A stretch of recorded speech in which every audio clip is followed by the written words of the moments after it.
I stood there for a half an hour admiring this beautiful machine.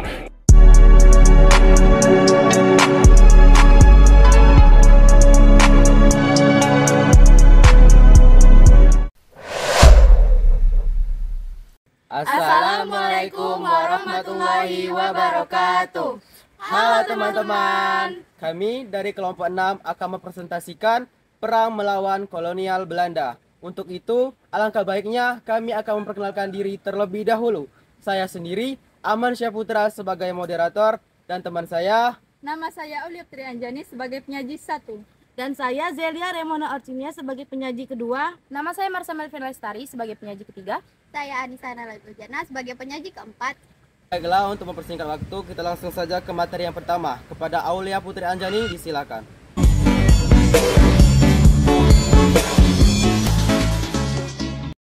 Baiklah, terima kasih kepada moderator. Di sini saya akan menyampaikan materi yang pertama, yaitu Perang Tondano. Perang Tondano adalah perang yang berlangsung pada suku Minahasa dengan pemerintahan kolonial Belanda yang berlangsung pada tahun 1661 sampai 1664 di Tondano. Kenapa dinamakan Perang Tondano? Karena Walak Tondano dalam menghadapi kehadiran kaum kolonial Belanda cenderung menunjukkan sikap antipati maupun ketidakpatuhan atas eksistensi company. Perang ini terjadi pada periode tahun 1661 sampai 1664. Perang ini terjadi karena ambisi FOC untuk memonopoli beras di semua kawasan Walak Minahasa yang akhirnya ditandai dengan pembangunan pusat permukiman yang bernama Minawanua pada tahun 1644. Akibat dari Perang Tondano II yaitu benteng pertahanan Moraya hancur bersama para pejuang. Sekian materi dari saya kembalikan kepada moderator. Itulah penyampaian materi dari Aulia. Untuk materi selanjutnya akan dibacakan oleh Zelia. Kepada Zelia kami persilakan.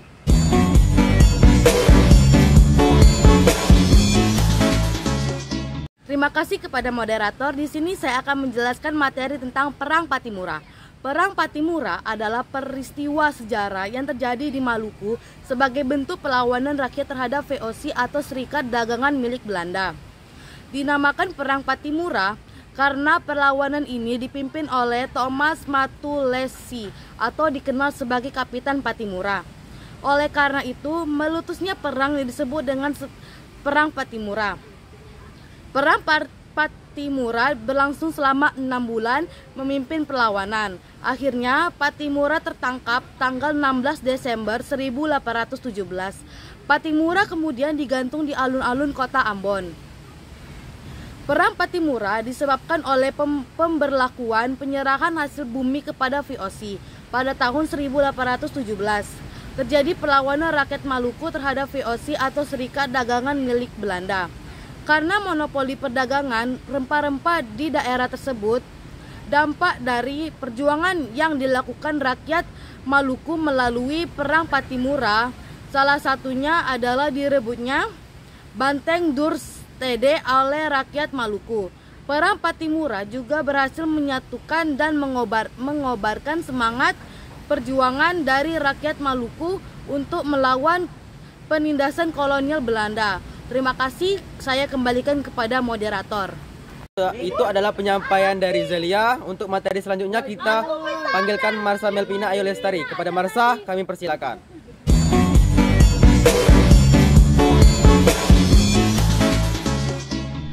Terima kasih kepada moderator. Di sini saya akan menyampaikan materi tentang Perang Padri. Perang Padri adalah sebuah peristiwa sejarah yang melibatkan kelompok ulama yang disebut kaum Padri dengan kaum adat di kawasan kerajaan Pagar Uyung dan sekitarnya. Penyebab Perang Padri pada mulanya disebabkan adanya perbedaan prinsip mengenai ajaran agama kaum Padri dengan kaum adat. Kronologi Perang Kaum Padri: setelah kaum Padri melakukan berbagai cara untuk mengajak masyarakat adat meninggalkan perbuatan maksiat dan mengikuti syariat Islam, meletuslah perang pada tahun 1803. Dampak Perang Padri yang berlangsung selama sekitar 20 tahun pertama. Perang itu dari 1803 sampai 1821. praktis memakan korban dari sesama kaum Padri dan kaum adat, yaitu orang Minangkabau dan Batak Mandali. Saya kembalikan kepada moderator. Itulah penyampaian materi dari Marsha. Untuk materi terakhir kita panggilkan Anissa Nailatul Jannah. Kepada Anissa kami persilakan.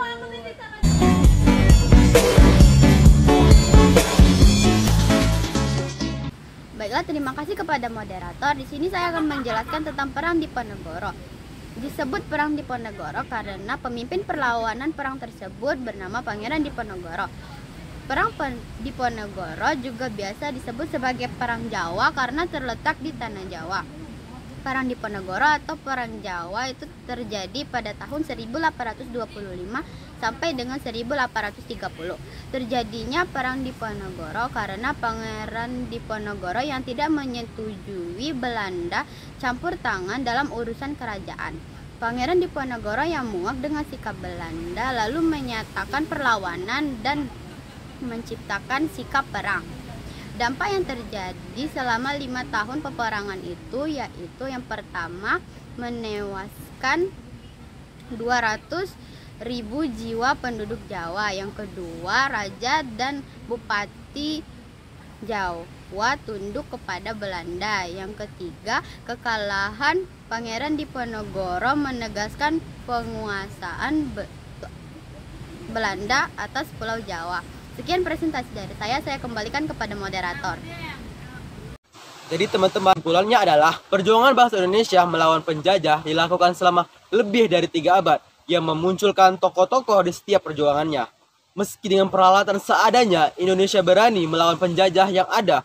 Walau semangat nasionalisme kala itu yang masih kurang, namun jiwa untuk menolak ketidakadilan yang ada dalam setiap pejuang perang menjadi salah satu semangat yang patut untuk ditiru. Baik, itulah penyampaian materi dari kelompok kami. Apabila ada kesalahan kami mohon maaf. Kepada Allah kami mohon ampun. Jangan lupa untuk Like, comment, share, And subscribe. kami akhiri. Wabillahi taufiq wal hidayah. Wassalamualaikum warahmatullahi wabarakatuh. Kakak label Starlaka, paku sen, paku 5 dalam kain. Raba baku raba, ingat mantan waktu main. 1 2 kali